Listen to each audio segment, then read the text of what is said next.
Hello and welcome.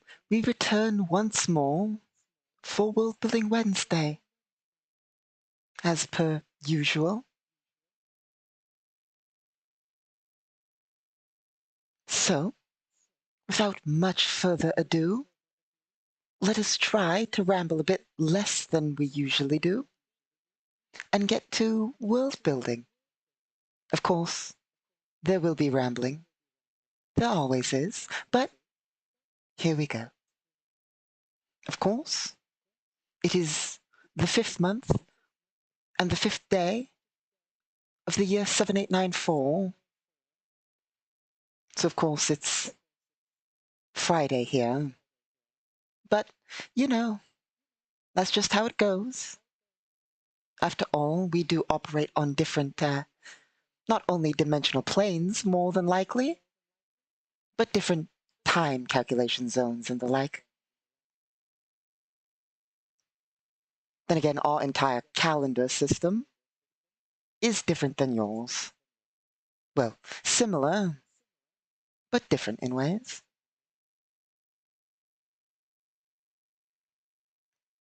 So, as soon as I find the right button here, there we go. Let's get down to work. I mean, okay, I know I said less rambling, but no, fine. I'll stop myself there. We're not going to ramble about how days and time work here. But needless to say, if you've kept track, up in our top left corner, you of course have the galactic date, which is different than your Elysian date for you Elysian viewers out there. Your calendar looks a bit different than ours, but that's mostly not relevant here. And I suppose I'll state this much. Our years are shorter than yours, but not our days. Our days, well, it really depends on the world, of course, but the council long ago, technically before the council, but the council core world, the home world of, well, it's not really the home world of the council. We'd have to get into council lore for that. Basically, the council, we've been over them a bit. They're a loose alliance of nations, but there's also the council that's the meeting of a bunch of galactic nations. They share a name, they share a system, but they're two separate entities, technically speaking. Anyway, their world has your average 12 months, but there are only 28 days in every single one of their months. There are 24 hours in their days, but other than that, basically, it means that every month has only 28 days. Of course, we do translate your, of course, like I said, every planet has their own time tracking. That's just galactic standard, used by the Galactic Bank and so forth for keeping track of overall zones. Most people use the galactic standard system because, you know, it's what everybody speaks. But, of course, for our Elysian viewers out there, we do translate our words over. For instance, Monday, Tuesday, Wednesday, Thursday, Friday, Saturday, and Sunday are translated to your language. Well, whichever language we have on our databanks that we translate to. But in Galactic Standard, they're of course not Monday, Tuesday, etc., etc. Same with our months. When we speak our months, they are translated to your words, usually April, May, June, July, August, etc. So, enough of that. Let's get to actual world building. I mean, I suppose that's sort of world building, but it's not like we're doing anything new there. Rules of such have been there for basically ever at this point. We, of course, can ramble about the lore, but we shall focus on world building. I suppose, as usual, I'm your host, Lord Casimir Basilius of the Grand Dimensional Empire. The practically only imperial representative that actually acknowledges the existence of Elysia. Well, I mean, we all acknowledge that Elysia exists, but, you know, directly interacts with Elysians. So, for those of you who don't know, Elysians are you humans of Earth, and of course, Elysians that were pulled into the dimension due to the dimensional rift, etc. Lots of lore that we're not here to cover. Not today, at least. As decided before, we will be world building via some Terra Nation stuff in regards to our solo Sunday campaign.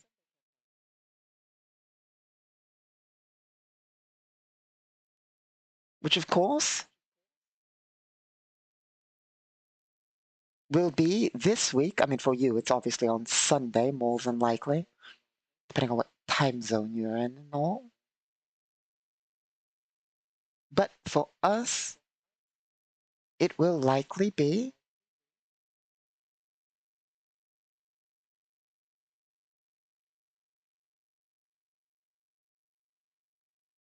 and we lost the section. Nope, here it is. On Tuesday, I suppose. So, you know, the clock on the top left will probably read the 9th. More than likely. So, of course, we are world building. We can world build whatever, but we are going to world build the world that Juliana Aldous is on. So, without further ado, let's get down to business. This is, of course, a Terran Nations world. The Terran Nations, I suppose we should set up some background. I say set up some background. Basically, I'm going to cover lore that's already there real fast, so you know what we're building on and what basically rules we're following. Basically, it will help in many ways, but basically, the Terran Nations are one of the core nations of civilized space, as, you know, it's called. I suppose I'll bring up the map.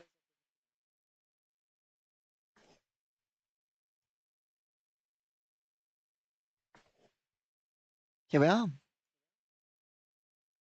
So, oh, wrong type of map. I mean, it's technically not wrong type of map, but, you know, forgive the grid. It's used for traveling, even if it does, you know, a bit blinding. It's used for calculating distances and travel and the like. The Terran Nations. They are part of civilized space, which is basically most of this square.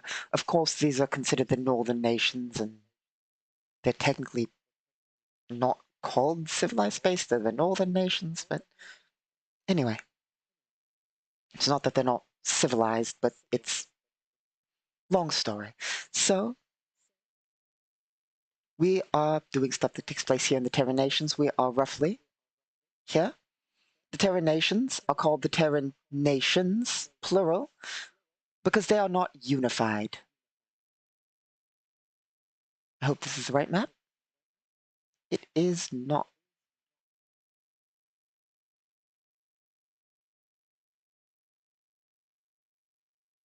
And we've lost the map we were working on. That's great. Here we are. That's better.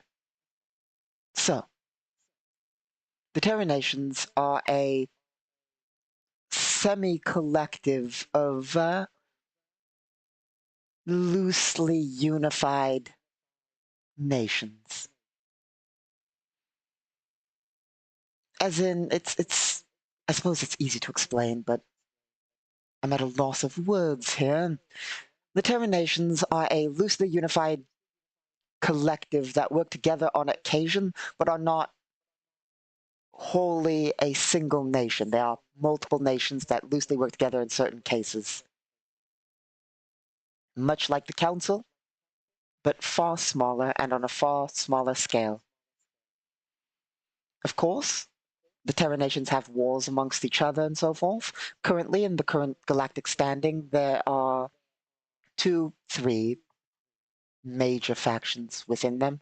There are a lot of minor factions within there, but there's a big divide. There's those semi-neutral nations in the Terra nations.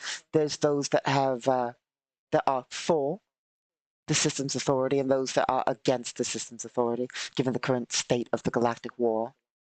But that's that for the most part. Of course, we are on a world in which two Terran nations are.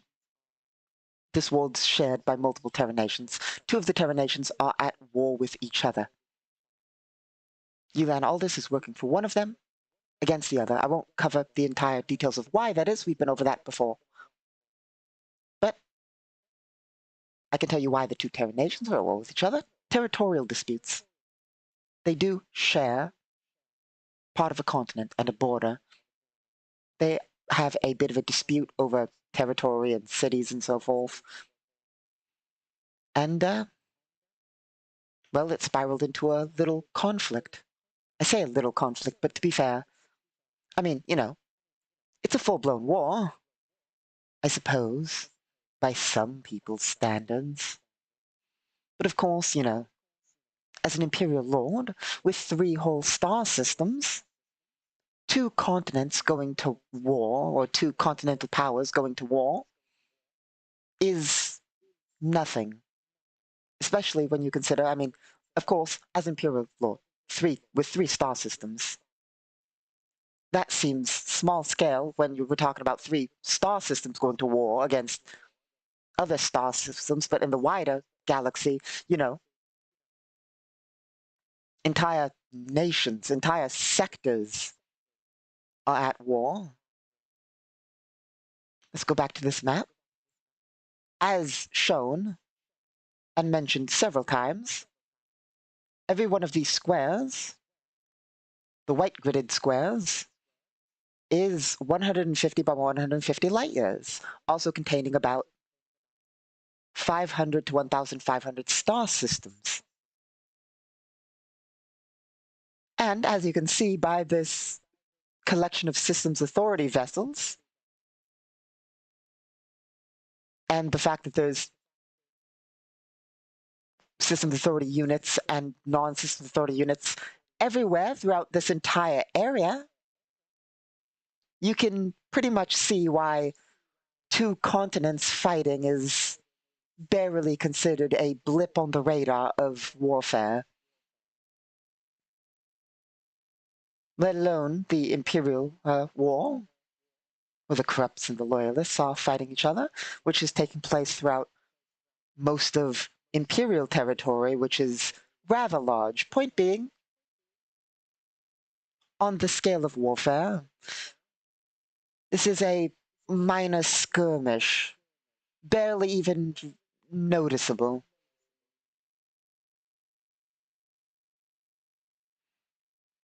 Here we are. But I mean, of course, for the people on the world in the afflicted zone, it is, of course, rather important. Far more important than some distant, far-off war between greater galactic powers out there. Because all it takes is one bullet. So, Well, I mean, of course, unless you're wearing some good armor, then it'll probably take more than one bullet, but that's neither here nor there. So, time to the actual, world building. Now we've covered a bit of a background of the scale of wars, and that there's a bit of a continental war going on here. We're in the other nation's territory, so we are everything we're doing here. Like we stated before, map only is really necessary. But also, it covers more than just mapping. Of course, it can cover all aspects of world building.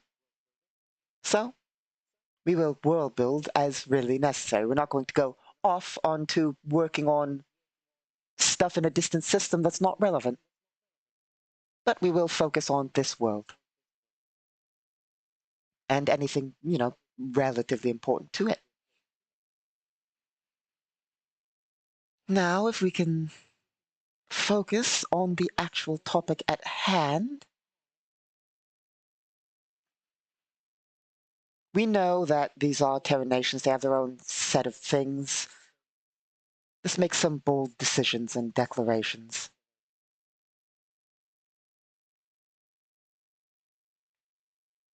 Of course, there are some things that are, I suppose, important that I've put off doing in regards to world building and running the campaign.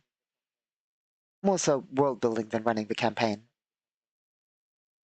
Because they're not really necessary to run, but they are, key aspects. I've mostly put them off because they're one of my weakest aspects of world building. I say weakest aspects, I just despise doing this bit, which is naming things. Naming things for me is always the hardest part of world building. Coming up with good names, not only for people when running a campaign with players, trying to, give characters names, NPCs they run into, etc. Naming things and people and so forth is always the hardest bit. We didn't name the two nations. We also didn't name the mercenaries our characters working with. We also didn't name the gangs that we are currently involved with. All of which, things that probably should have names, but I mean, we just haven't really needed them. I mean, don't get me wrong, of course we've named a lot of things, but that's the problem. When you have a galaxy, names are bound to repeat. They are just bound to repeat. There are only so many names, and there are so many star systems and people and places in the galaxy. We've been over this before, I think, when which I mentioned that for you Elysians on your homeworld of Earth, there are many towns, cities, streets, etc., that share the exact same name. I mean, how many streets out there are literally First Street, Second Street, Third Street, etc.? How many towns and streets that have names after just First Street, Second Street, etc.? Or people's names, etc., etc. Even entire towns share names. So, on a galactic scale, hell, people share names too. So, And of course, like when world building, I run into two small problems. There are facts, but they're also problems. Given the fact we have Dyson swarms and, just a damn near infinite amount of people in the galaxy. Not really infinite, but you get my point. An incomprehensible number of people. You're bound to get people and places with ridiculous names. Just absolutely ridiculous names.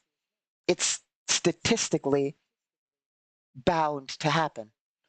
But also, we run a semi-serious game. It's semi-serious. But we also simulate a living universe. And so, a balance between seriousness and the fact that genuinely, when you have a Dyson swarm worth of population, more than that in the galaxy, of course, like every nation has multiple Dyson swarms. So, you're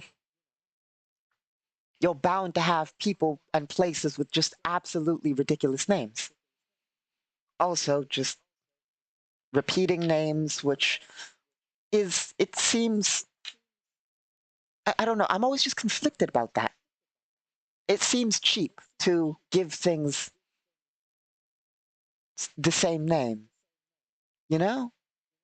But it's not uncommon. I mean, how common, I mean, how many people out there are named Bob? How many? A lot more than likely. A whole bunch. Like, it's not, you get my point.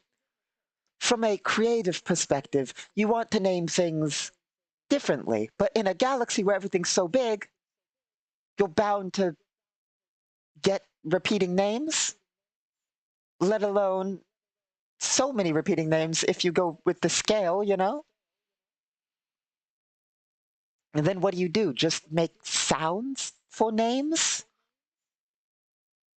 Because, like, I suppose that's a solution to use sounds to make names, and we can do that. We've done that on occasion, usually for places more so than people.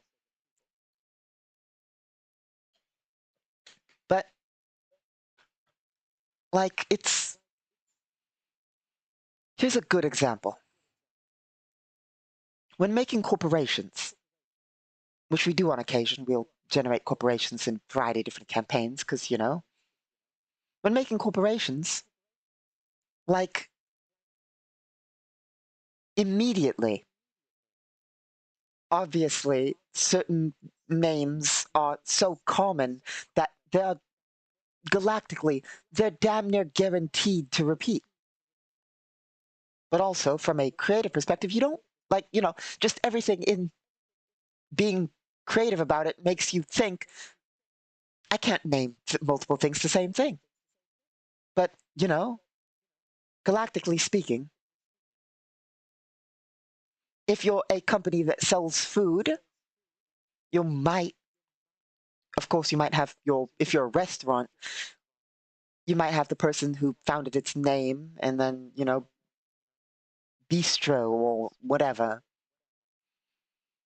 But, like, there are only so many names you can possibly have if you're being relatively standard in your conventions.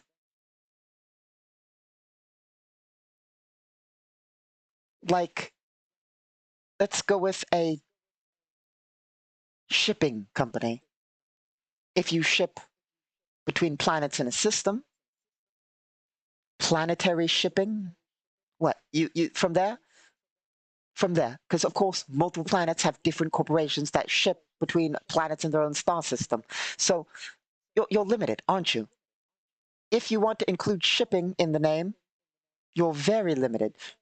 Planetary shipping limited, planetary shipping conglomerate, planetary shipping incorporated, planetary shipping. You eventually, very rapidly, run out of planetary shipping type of business quite rapidly. And then, I mean, of course, there's between moons, you'd have like lunar shipping, etc. But like I said, every sector has 500 to 1,500 systems. How many of those is civilization? Probably a lot of them. So you're getting into the point in which things are going to have the same name. Either that or, like, I mean, there will just come a point in which things will have to have the same name. And it feels uncreative, I suppose. That's the problem. It's realistic. It's realistic, but it feels uncreative. I don't know. It's just a problem I face. Which is, I mean, if I have it, we do have some solutions,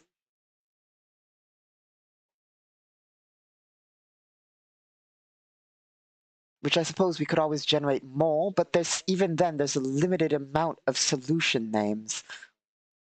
I mean, eventually. There's a large amount of solution names, but eventually you will run out.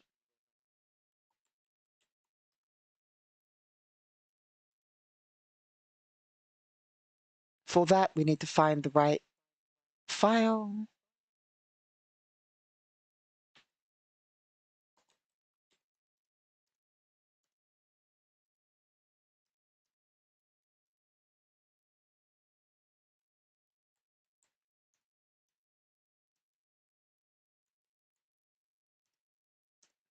Unfortunately, we did have a slight problem with some of our files and lost at least the location of some things. It's all around somewhere, but like I said, with my disorganized notes, you know.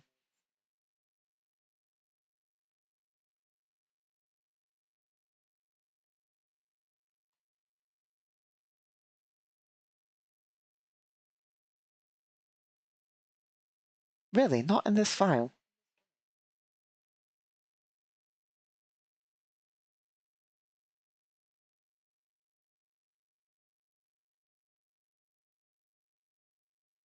Hmm.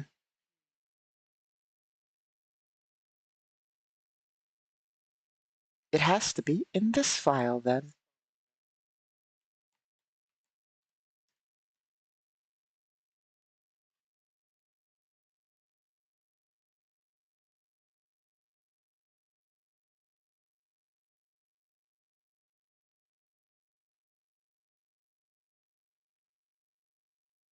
Well, that's unfortunate.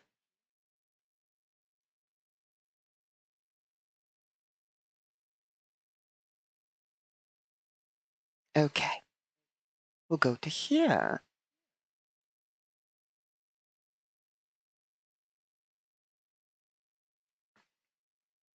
Oh, I might have just misspelled the search term. Here we are. Of course, for instance, we have certain organizations, corporations specifically, such as Omnicorp, our galactic benefactors, provider of most goods in the galaxy, one of the largest corporations around.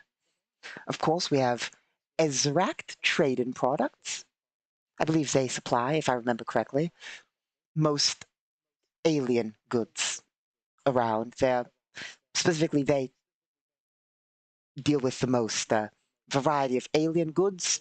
They're the biggest alien good trader in the galaxy. If you want something from the insectoid hives, the reptilian consortium, etc., and you don't want to go all the way there are other traders, but the largest trader in buying goods that are produced by non-Terran nations, Ezrak Trading Products. Of course, we have Keltoran Products, also known as KP.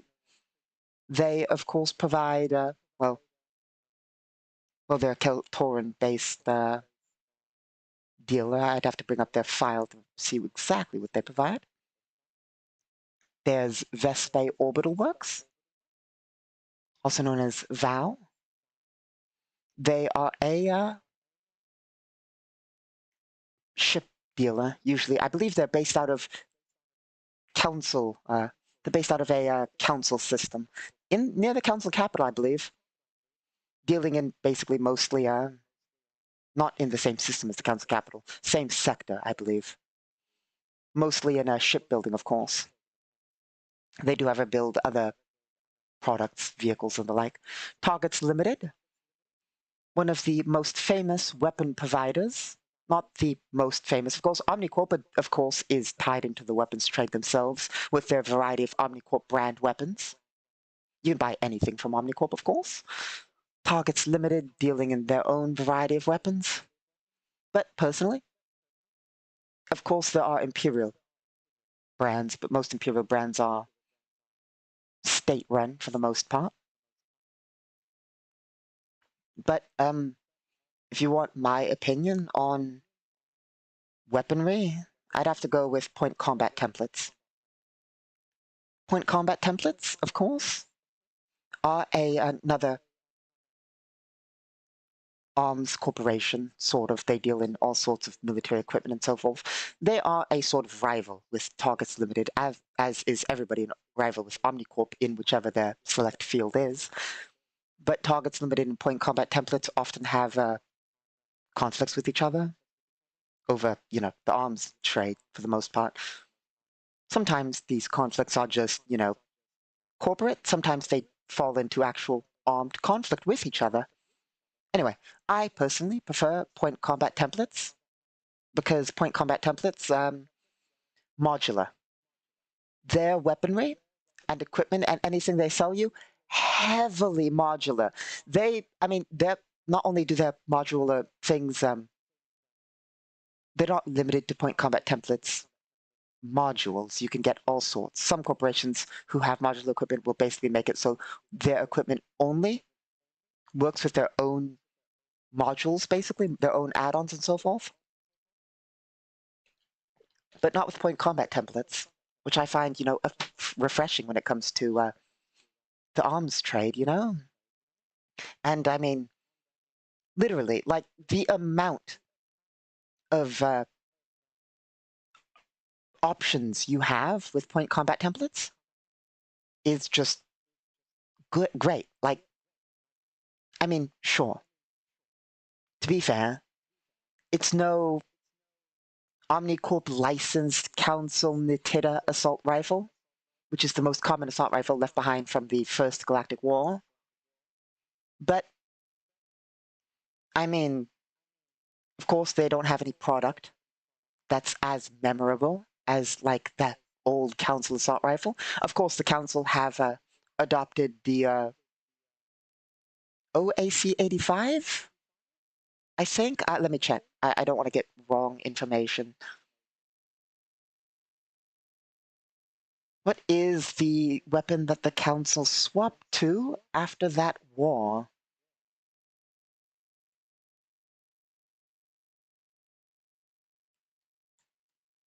Yep, the OAC-85.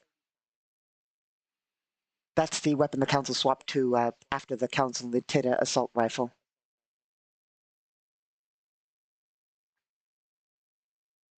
Of course. Let's see here. So yeah, point combat templates, they don't have anything as noteworthy, but basically, you get any form of not point combat. Yeah, point combat templates. You get any of their weapons modular as hell. Just, I mean, customize it however you want, It is, it's what I'd recommend.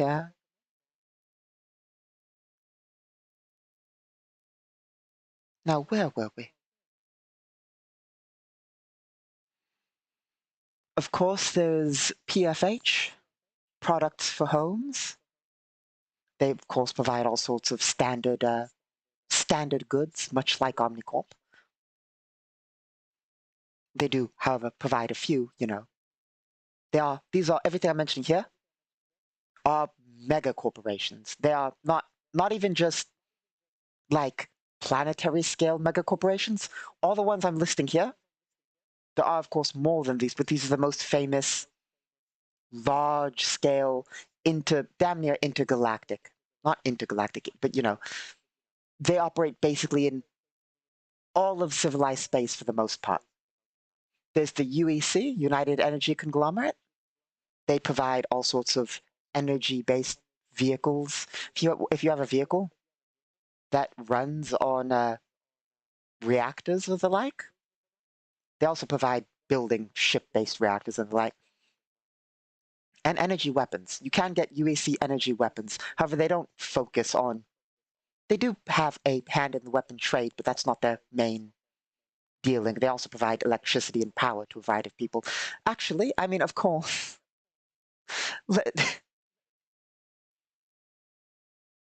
The United Energy Conglomerate is terrible. All their Dyson swarms that can, with solar panels taking basically more than enough power needed from a star? Yes. Do we have easy fusion reactors providing damn near infinite energy at the use of hydrogen? Yes. Does the UEC charge you an exorbitant amount for electricity, despite the fact that energy is practically free in our space-based society? It's basically generated for free. Yes, they will charge you an arm and a leg for your electricity bill. And in many a world, you don't have a choice because they're the only provider. Of course, there are worlds in which that isn't the case, but, they are one of the civilized space mega corporations covering several sectors, so. Of course, some systems have local, smaller corporations that handle such things, and some nations have laws in which your energy is indeed free. But, if you're unlucky enough to live on certain worlds, you pay your electricity bill to the United Energy conglomerate, despite, the fact that energy is practically free. I say practically, I mean, they'll charge you more, but, you get my point. Singularity manufacturing, they produce, of course, not robots and AI androids. Of course, they do produce that. All of these corporations produce literally every type of product. Like I said, galactic mega corporations. But singularity manufacturing, despite the name being singularity, don't deal with electronics as the known thing or AI as the known thing. Singularity manufacturing actually deals with, again, orbital manufacturing, specifically deep space manufacturing, starships and the like, also engines and drives and so forth. Of course, there's council manufacturing industries. They work heavily in council space. Well, that's at least where they were founded and where they are based out of. But they're the council's main manufacturing force.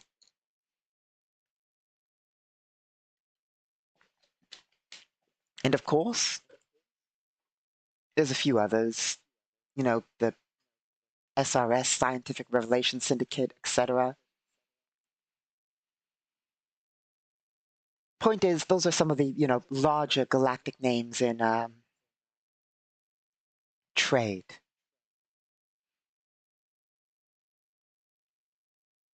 There are, of course, other organizations, the Airsolite Mercenary Guild, the Protectorate of Stars, etc. The Industrial Collective of Worlds.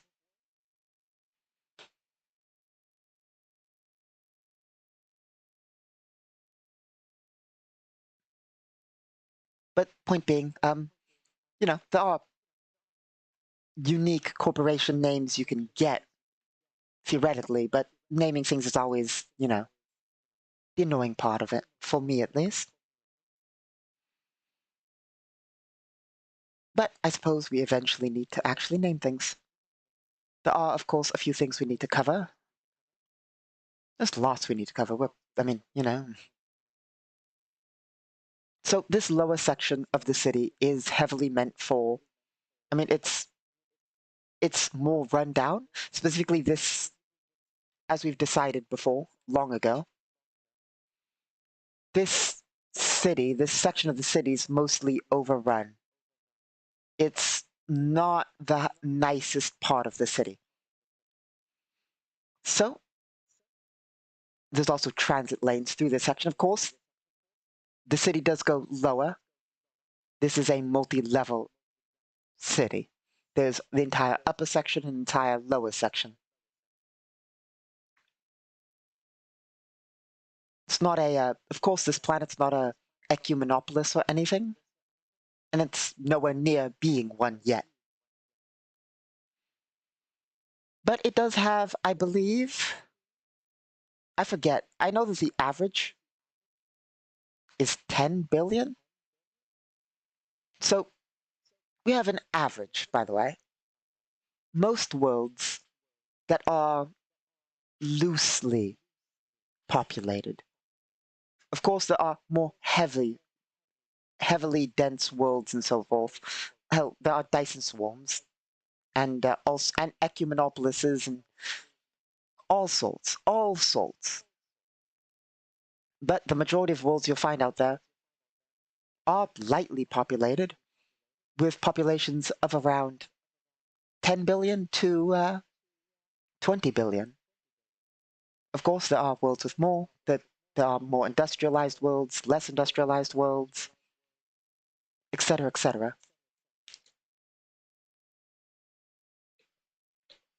But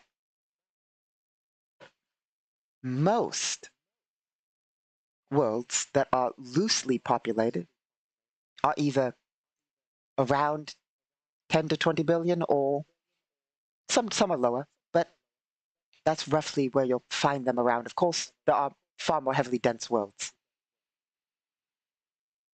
But, I mean, the decision is usually you can continue to populate your world or leave your world relatively pristine, relatively loosely populated at 10 to 20, and then build Dyson swarm stations. Well, just O'Neill cylinders, McKendree cylinders, orbital things, etc. Of course, not every world goes that way. Like I said, some of them go full ecumenopolis, some of them go far more heavily populated, but not ecumenopolis. It really depends on what the society is feeling, Um, let's see. 1 second.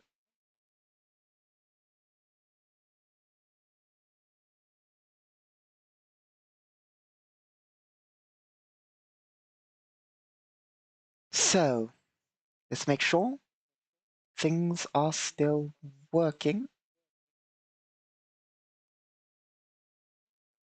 Here we are. Very good.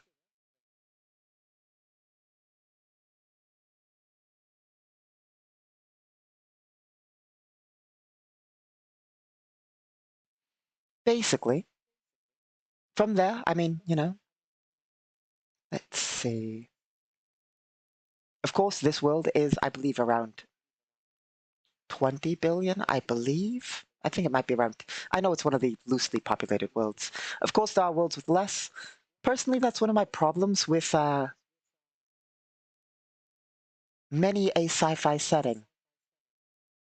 I mean, even for Oz, our worlds are lightly populated. Very lightly populated. And like I said, the majority, 10 to 20 billion, is what we consider a civilized world. Like, that's standard.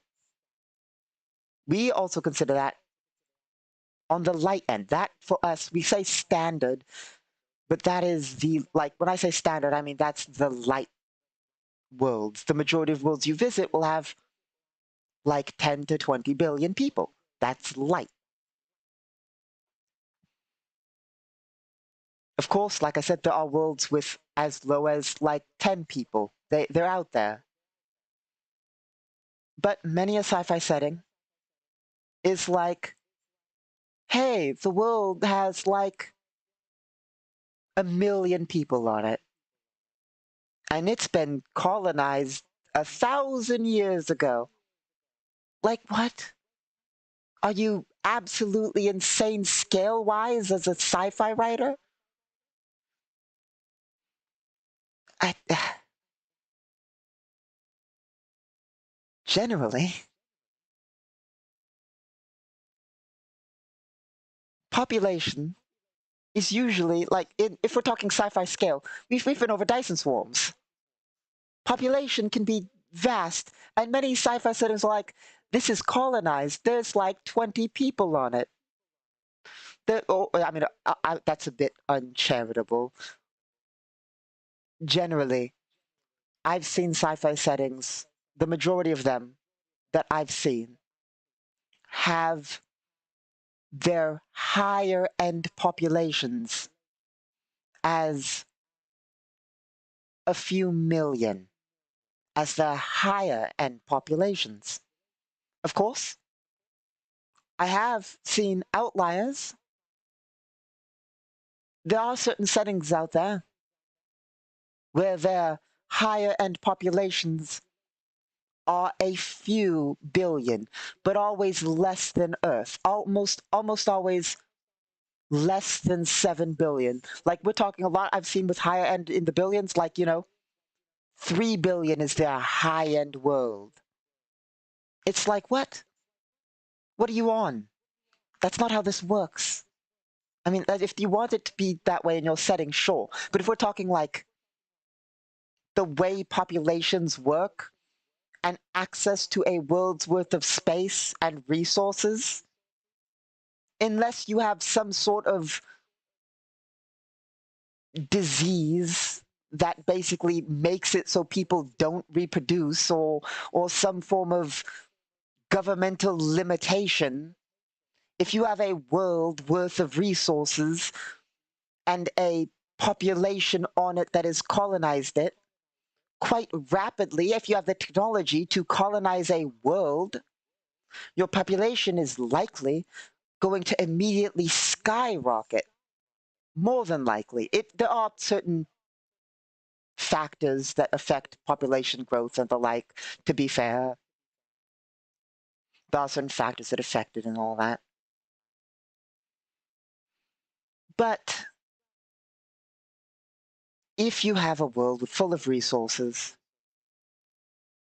and the availability of these resources, and the availability of space, and by space I don't mean like, outer space, I mean territory, your population is very likely to boom, to fill the space that is useful for them. There will come a point in which population declines, or you meet a certain point in which space is taken, in which case, population will decline and so forth. But if you have the ability to travel between the stars, you're not going to be like, oh yes, we colonized this world. It's a heavily colonized world. There's 500,000 people on it. No, no.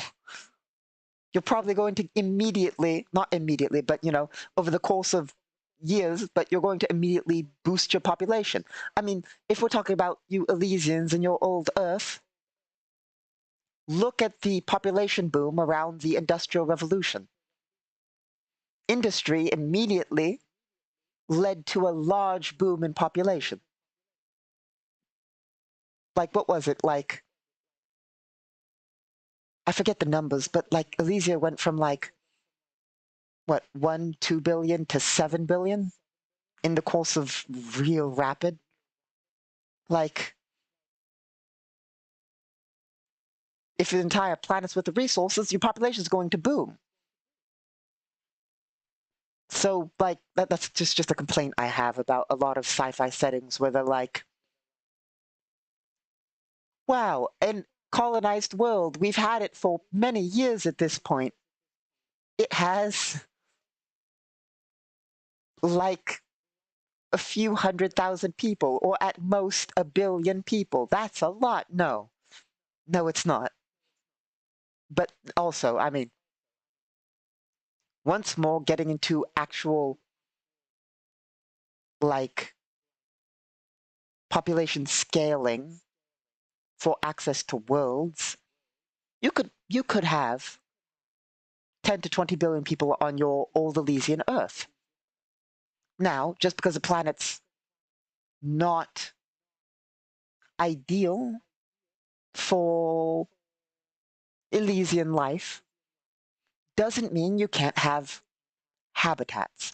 And that doesn't mean you won't build more habitats. Just because a planet doesn't have a breathable atmosphere doesn't mean it's not full of resources. You will either try and terraform that world or build pressurized internal, sealed colonies. And you will colonize that world vastly because of all the resources there, despite it not having air. Just because it doesn't have air or water doesn't mean it doesn't have gold, doesn't have metal, doesn't have all that nice things you want. So you're going to colonize it, no matter what. More than likely. And you're going to, okay, I'll be fine. I'll be generous. Let's say you haven't terraformed it. So you're going to have less. I would dare say, if we're saying something like Mars, 1 to 5 billion is what I'd say. 1 to 5 billion. Does it have the space for 10 to 20 billion? Yes, it's not that much smaller than Earth. You could have 10 to 20 billion on Mars easy. Hell, make Mars an ecumenopolis and have, trillions.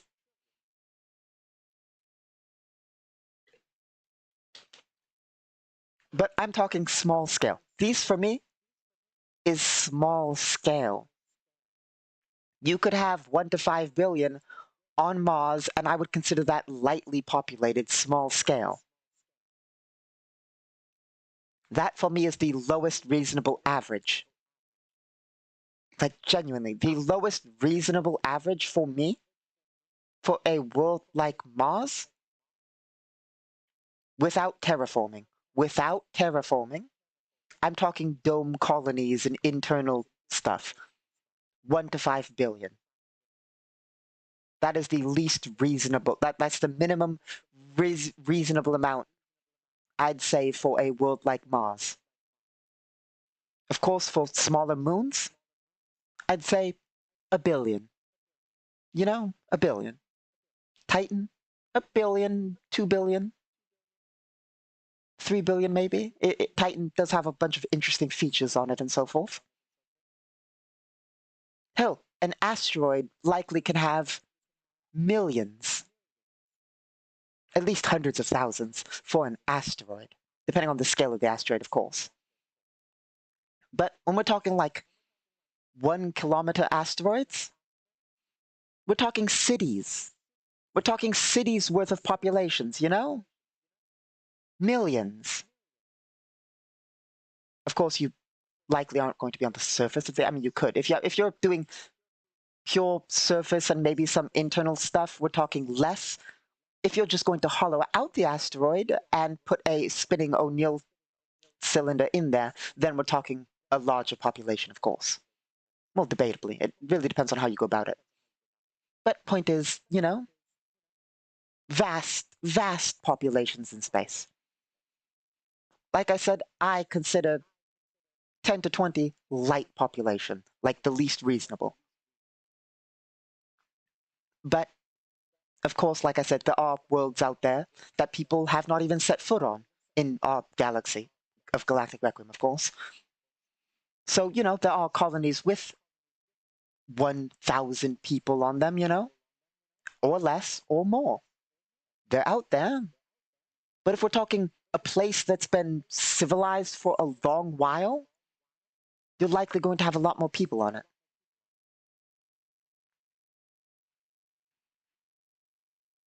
Anyway.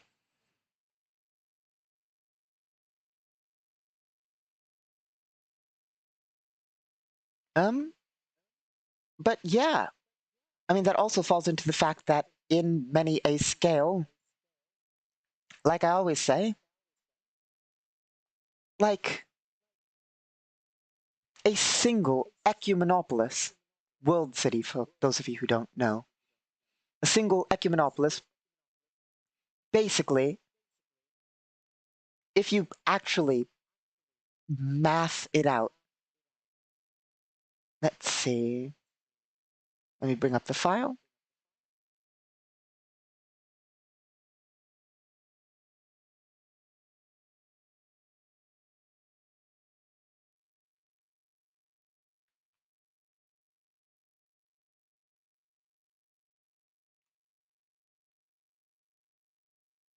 Here we are. Rough population scale per object size.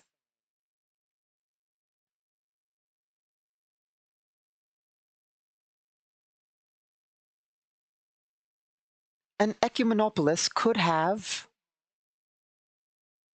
probably more, but we're talking just a low tier ecumenopolis.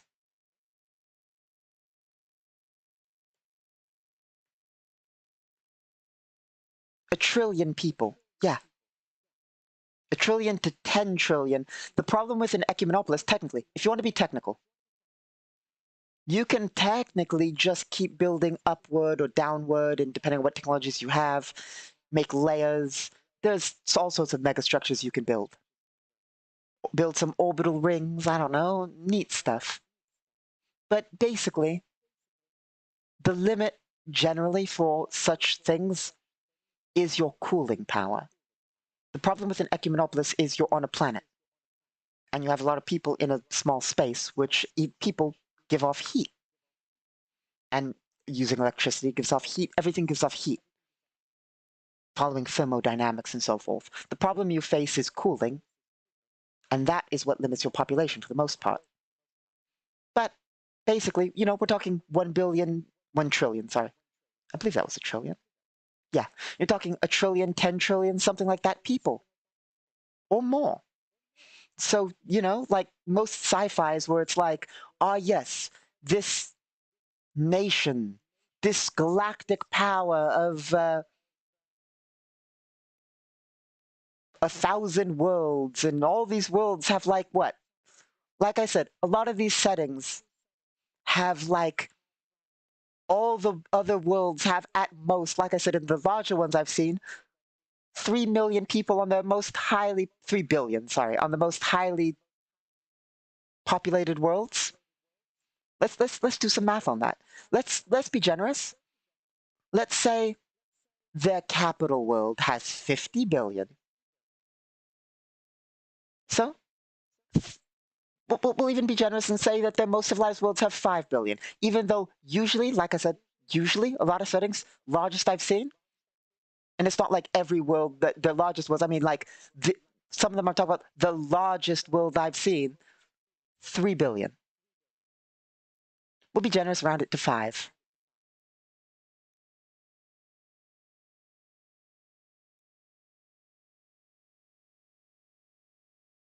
And they have 1,000 worlds.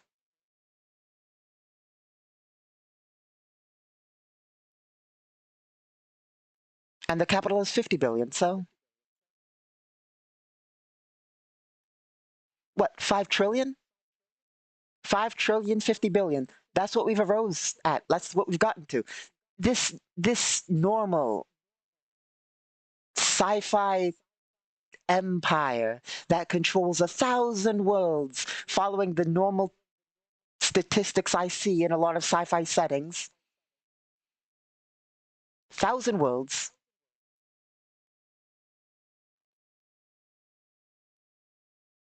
5 trillion people. 5 trillion people. What did we say? 10 trillion for one ecumenopolis. One ecumenopolis could be outputting double what this entire 1,000 world standard sci-fi empire is throwing out.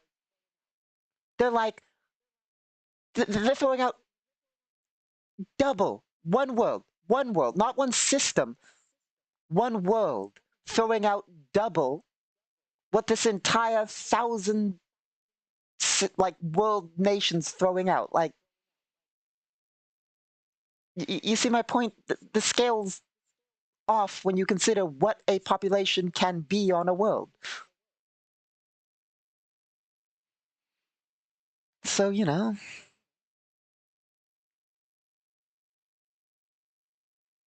we, of course, go with the higher lower end around here. Like I said, most worlds 10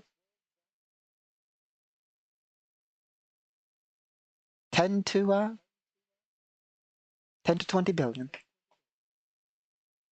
Of course, like I said, most nations have megastructures and so forth that make it far larger for their total populations.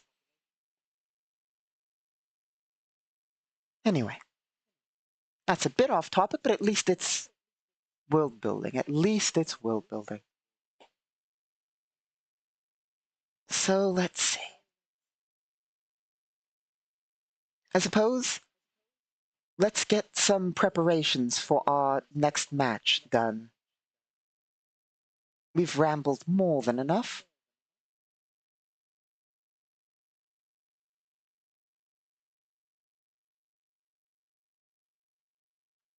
Here we are.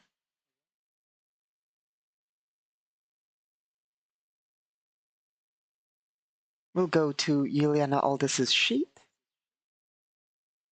because we'll zoom out a little bit.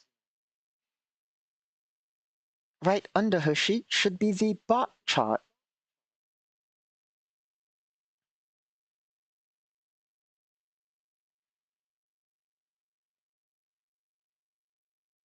The bot chart being, of course, the memory banks for our GMAI. Basically, it's not, of course, actual AI. It's a series of charts and the like that we use interpretation to generate things for. But we are going to use it here to generate some more plot events. Of course, we just finished this turning point. Oh shit, we just finished this turning point.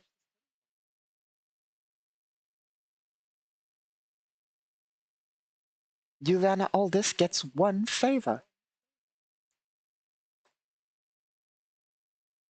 Or is it 2? I forget how it works. I think completing a turning point's 1.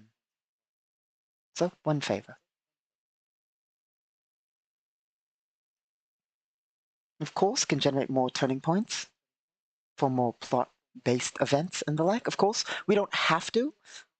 And it's not like they're necessarily random. They are set for interpretation, so we determine what they mean. It's not like we need to generate one, though.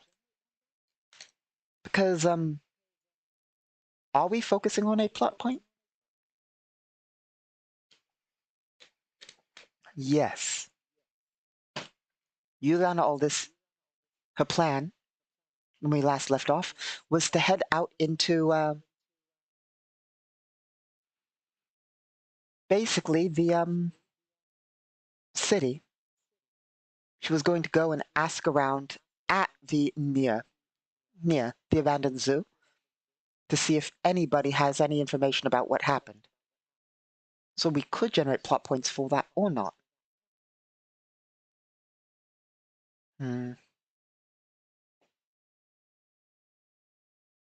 generate them and then bank them.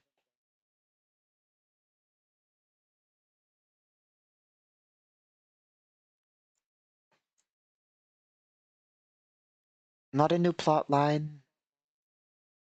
Yes as a development, not a conclusion. Okay. First things first. We gotta check our theme chart, which is going to need D10s. Next step, have to find out what was last. Social was last. When I say last, I don't mean the last generated thing. The problem is it swaps between the last 2 things of a 10. So if we roll a 10, the next one's going to be tension. Okay, let us roll. A 10 and a 2. So the next one is...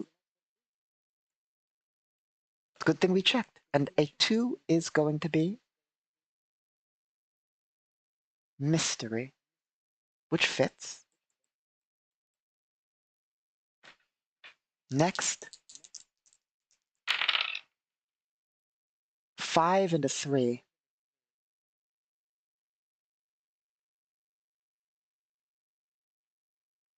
Oh, I messed up.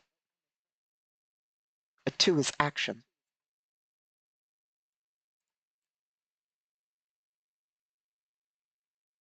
A 5 and a 3.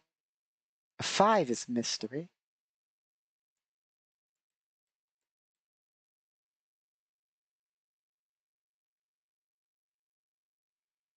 And a 3 is more action. And lastly, a 6, which is more mystery.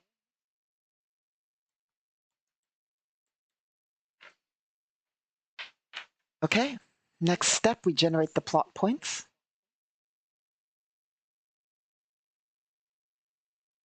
For that, I need to find my AI core. Here we are.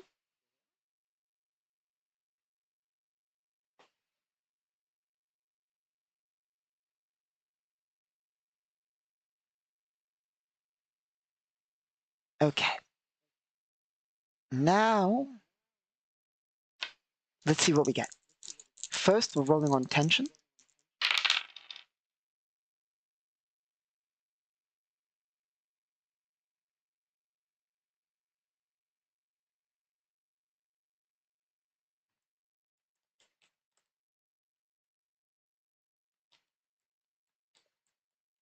Into the unknown. Action.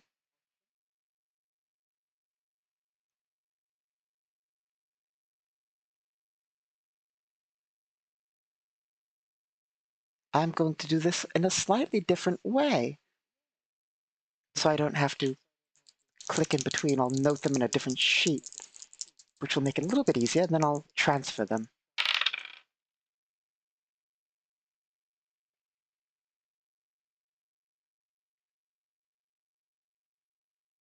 For action, we got rescue,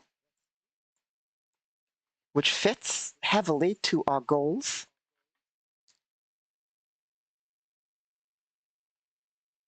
Ah, I messed up there. I was supposed to note them somewhere else because every time I click off, I lose the sheet. Okay, I'll open this so I won't forget.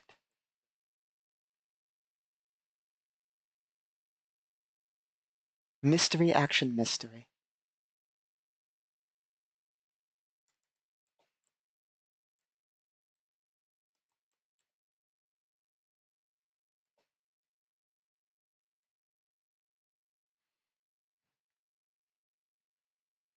Here we go.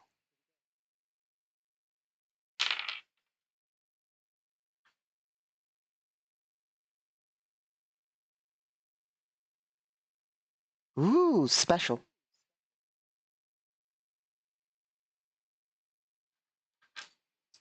Have to roll again on this thing for the special.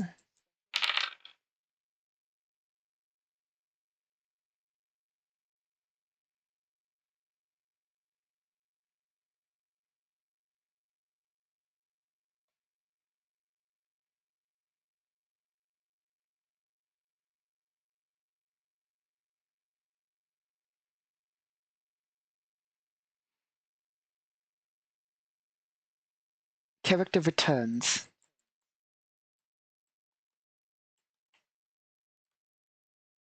If there's no character to return, generate a new character.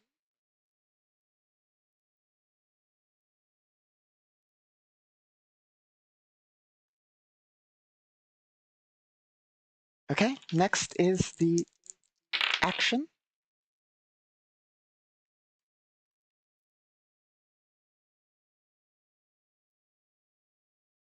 Collateral damage.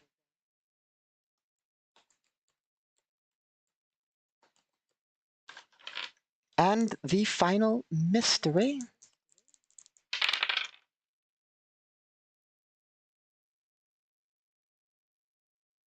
None. So that one is left blank. Okay. Now we can transfer them from here without having any problems.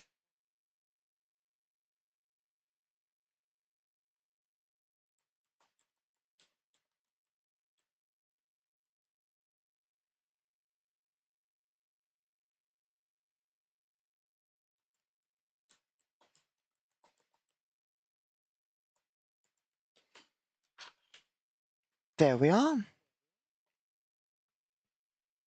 Now we need to quickly figure out what each of these mean. In order to interpret, we should know what the words mean. Of course, the words mean things slightly different than they are stated as. Well, I mean, it's a bit complex, you'll see.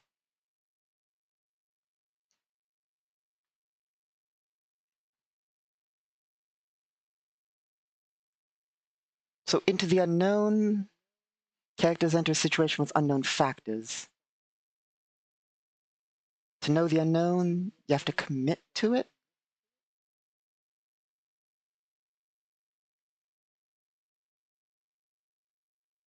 Okay. Rescue seems somewhat self-evident, but we'll find out.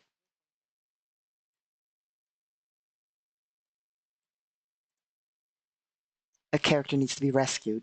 Yes, okay, good. Character returns, somebody's going to get added back into the list. Collateral damage.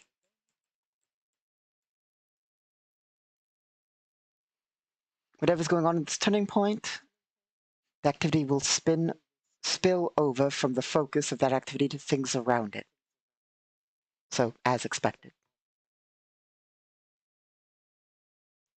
Okay. Is there anybody in the chart who has been archived?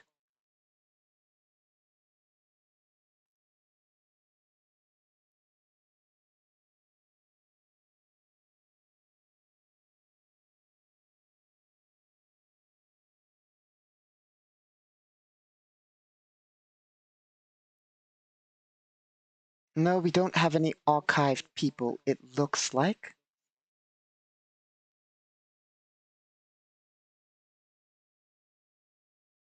So, the target's still around, they're around, they're around.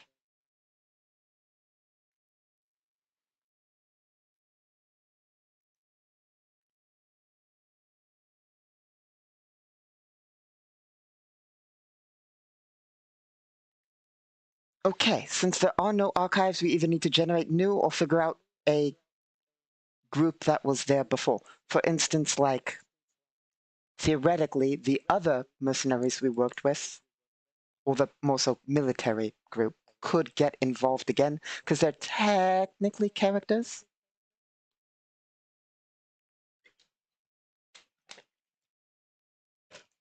It might make sense. But let's have a bit of fun. Let us generate randomly.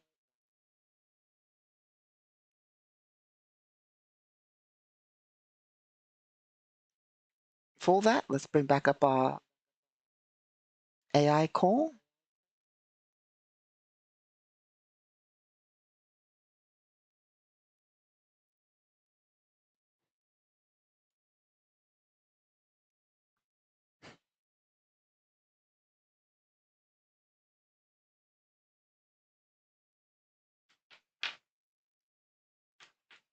Here we are.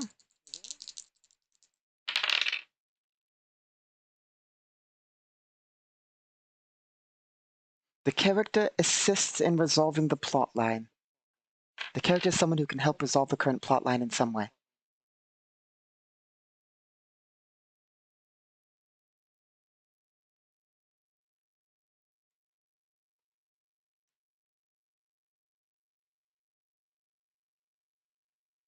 We will put this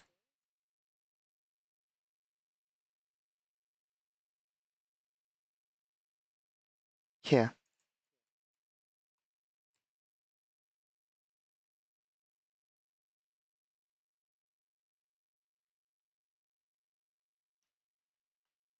We will copy a character note from here.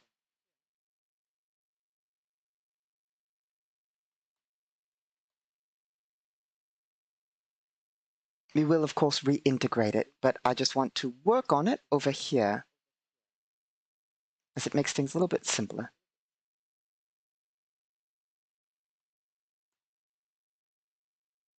Oh. Oh no.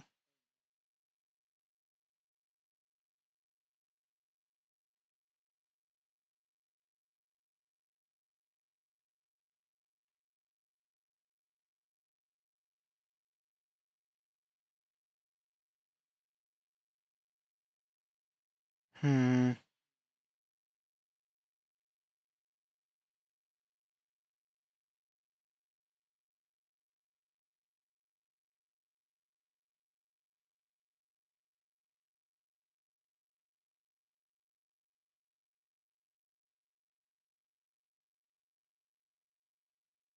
There we are.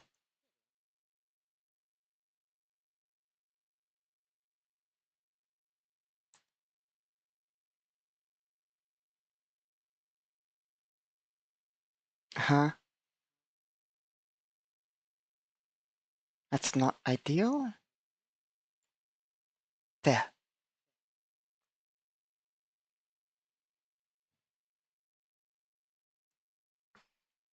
Okay. Let us continue working on generating this person. Sorry, I had a bit of a, not really technical error, but a bit of technical trouble getting that done there. Okay.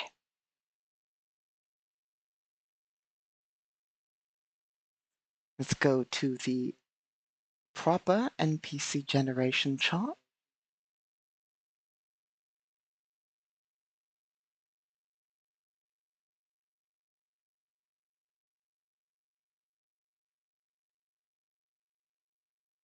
assuming we can find it.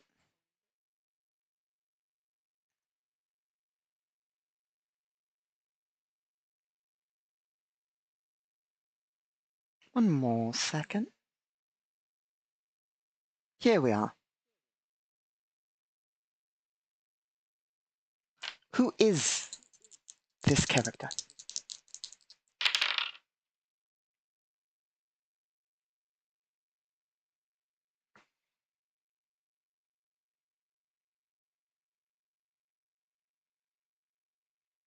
Gambler.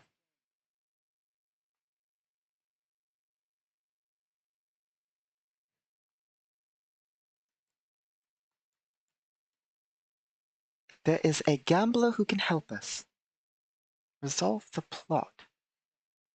Okay, next.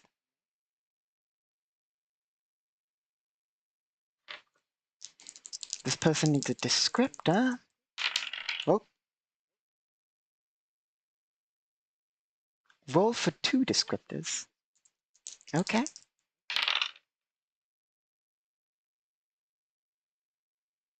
Old.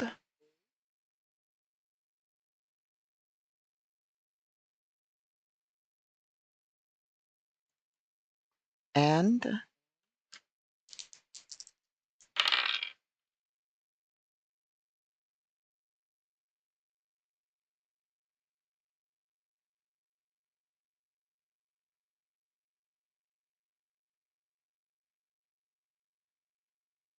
brave. Okay. Is there a space between those? No. Okay, there we are.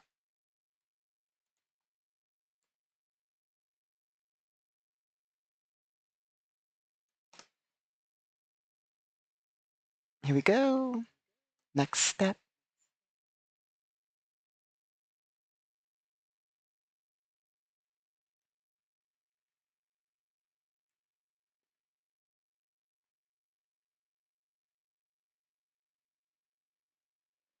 They are a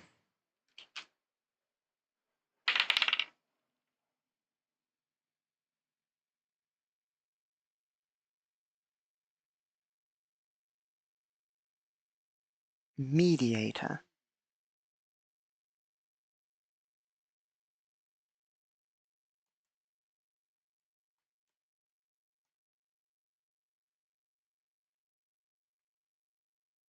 Okay.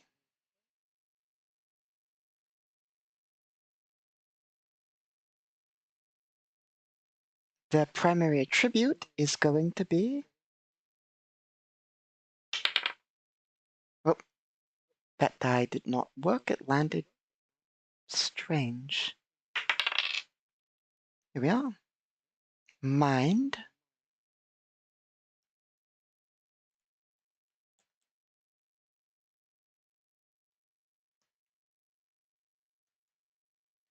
Their stat archetype is going to be...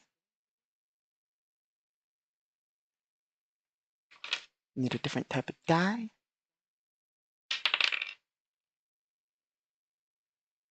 Dedicated.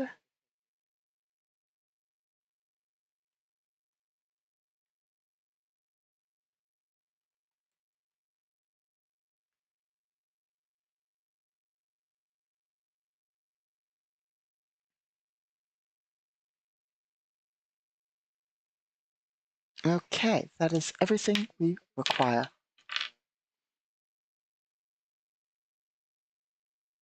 So we have an old and brave gambler who focuses on primarily thinking to solve things and has a stat archetype of dedicated and a personality of mediator, which, by the way, basically is all this, for the most part, is fed back into the bot. And by that, I mean, basically, when we're running the game with the bot, when we're running solo, like I said, everything's up to interpretation, but determining what an NPC will do is based heavily on their identity and their, past and, actions. Of course, if we know a character heavily, we can basically know what they'll do. But as a not the GM, of course, we're not the GM, we have the bot GM for us. So, in order to do this for an NPC, the bot will basically loosely determine their actions and views and all that based on what information it has on the character. For instance, with what we have here, it is more than likely as a mediator, the character's primary... Sorry, it's messed up. By that I mean the formatting. Sometimes when you use files, the formatting gets messed up.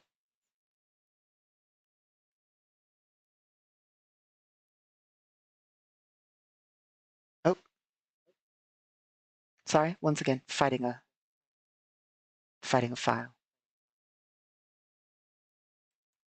There we go. That appears to have fixed it.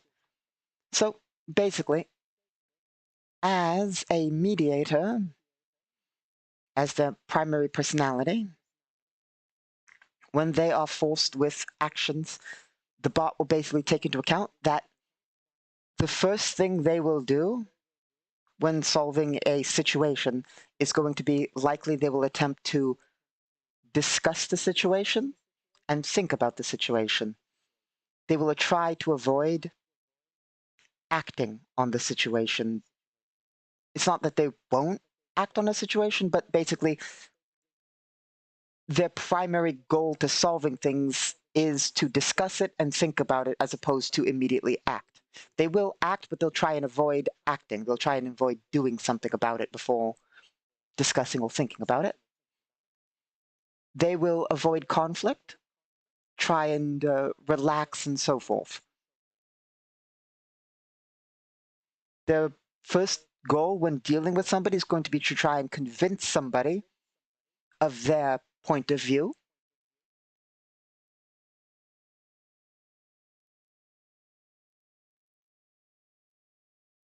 And when things are calm, they will basically just relax and so forth.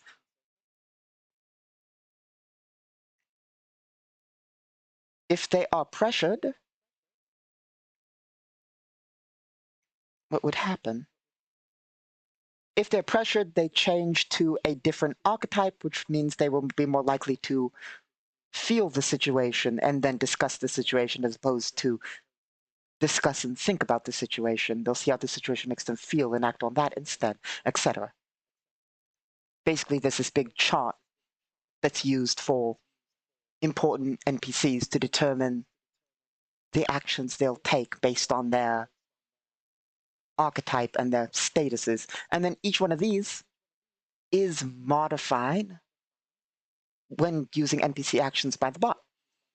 Basically, if the identity comes into play, being gambler, obviously they will take certain actions that involve that, and their check to whether they'll do such actions is increased due to their identity gambler. And their personality descriptors also affect things. For instance, if something affects old or brave, those come into place, adding modifiers to those checks. And this character is somebody who can help resolve the current plotline in some way. So, that's them. Of course, they need a name, which is my least favorite part.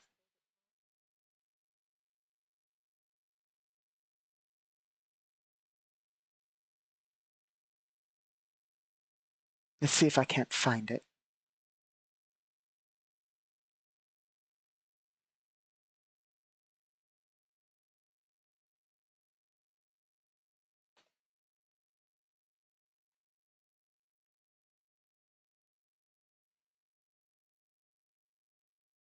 What is it called again?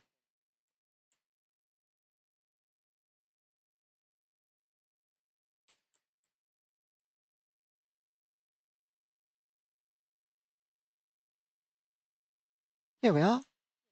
This will do.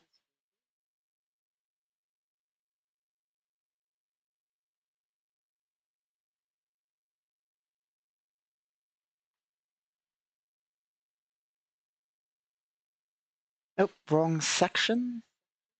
Let's go back up to here.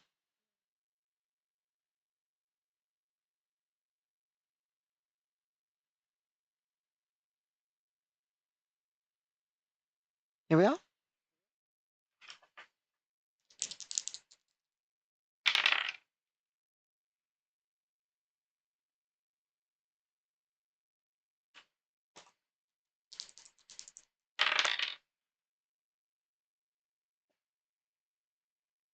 One second. Here we go.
Sorry, like I said, this is the difficult part. Here we are.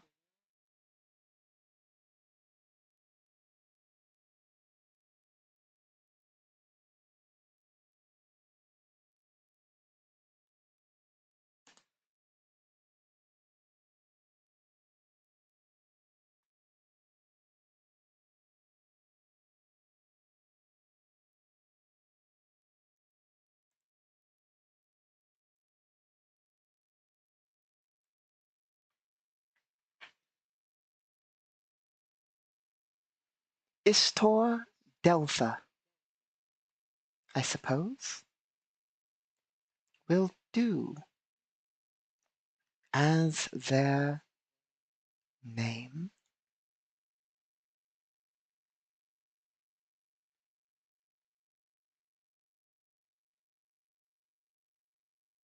Istor Delta, the gambler, the old gambler.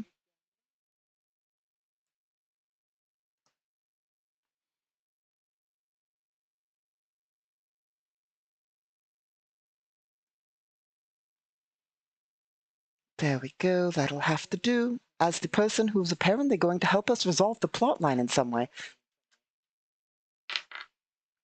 But we'll have to figure out that as the bot goes.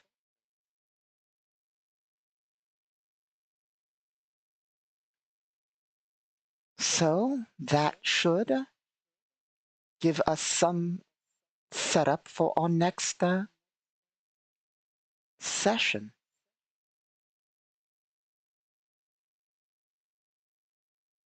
We'll, of course, copy that.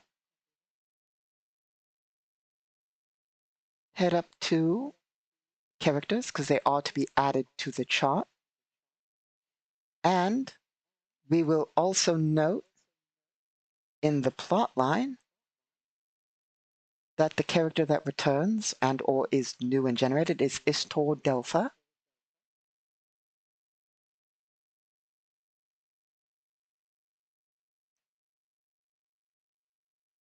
Yes.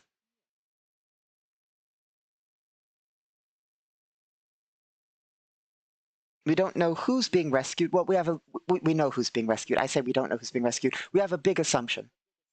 The person who the goal is to rescue is, of course, our target that we've been after for a while now. Into the unknown, we don't know what that is yet, just that there's going to be something in which we're going to have to make a choice, and we won't know the result of that choice. We have to make the choice without knowing the result. Collateral damage, we understand that something is going to spill over into the outside. Something's going to get bad. Civilians in danger, or something like that.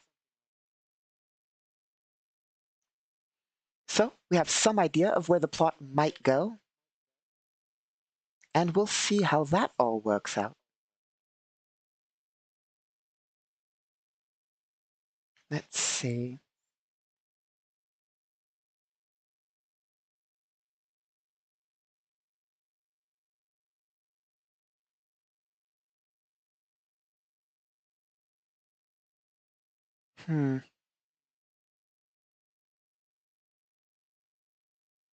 Other than that, I mean, we didn't get to a lot of world building, unfortunately. I mean, we rambled about it, but next time we should get right into the actual working on this world. We did prepare for next match the bits that we wanted to cover for that, which is generating some stuff.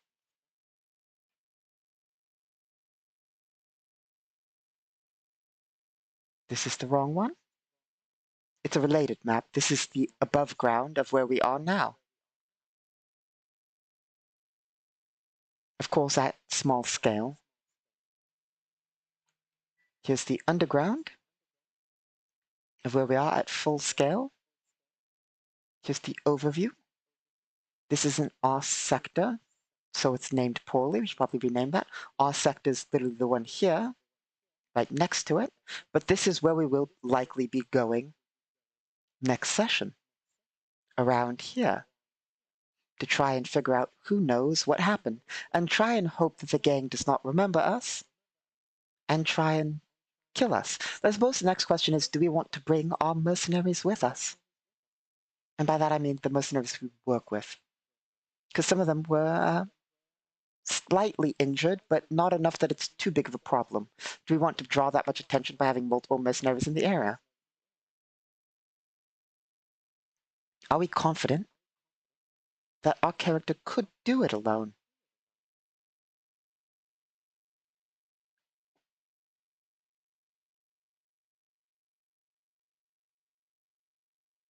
Let's see.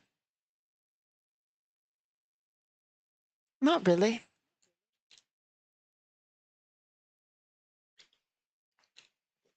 I mean, we have a severe advantage over the local gang if they choose to pick up a fight.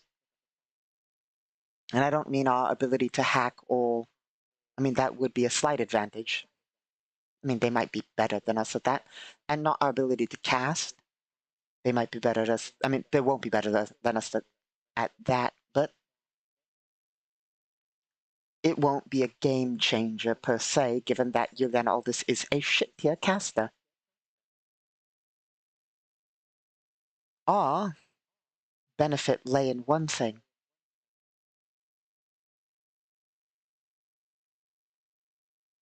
Believe it or not.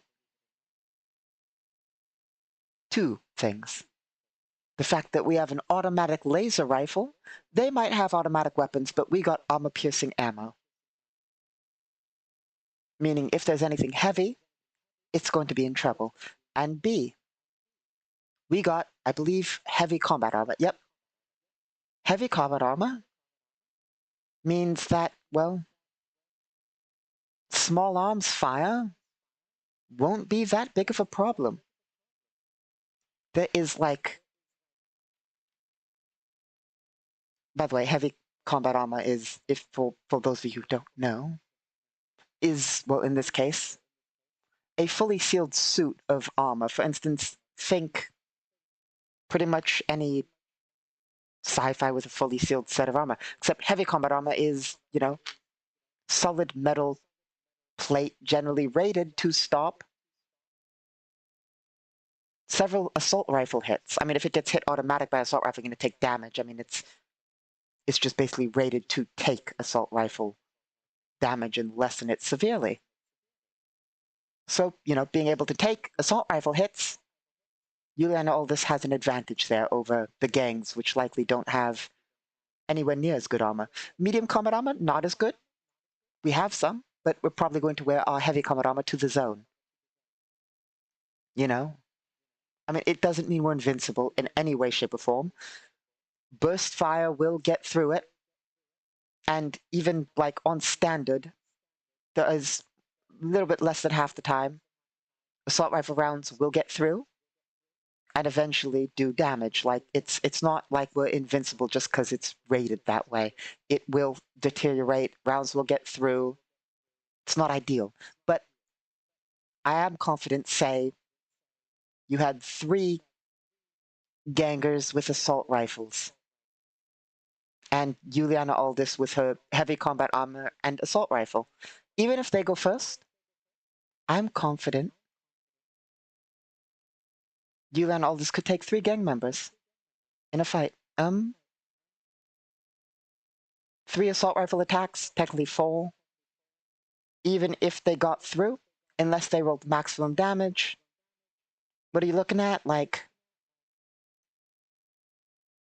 4, 2.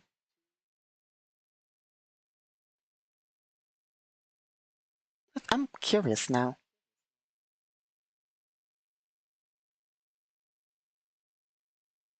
Half a second. Let's do a little bit of math. Statistics.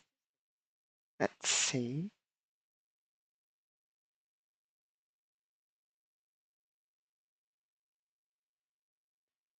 Your average assault rifle will do 2d8 to 2d10. We'll assume that they'll be doing d8s because these are likely not military grade weaponry. So you're looking at an average of 9 to a max of 16. So theoretically, she could take 6 damage on a maximum roll. Of course, let's assume they're firing bursts. Let's say they're skilled and so forth.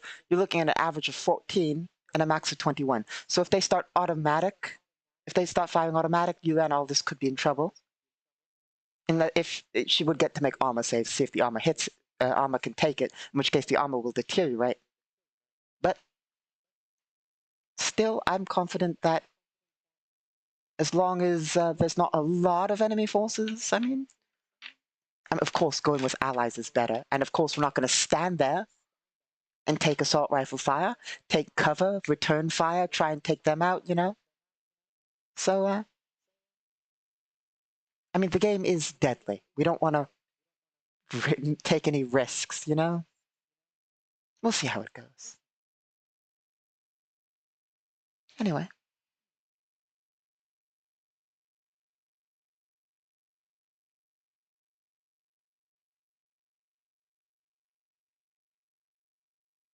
I think we will call it there.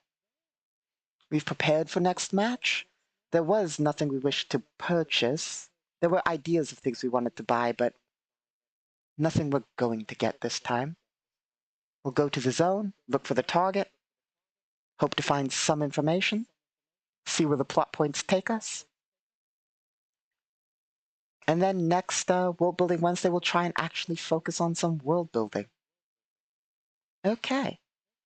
Thank you for stopping by. I hope you enjoyed, and I hope to see you next time. Have a good day.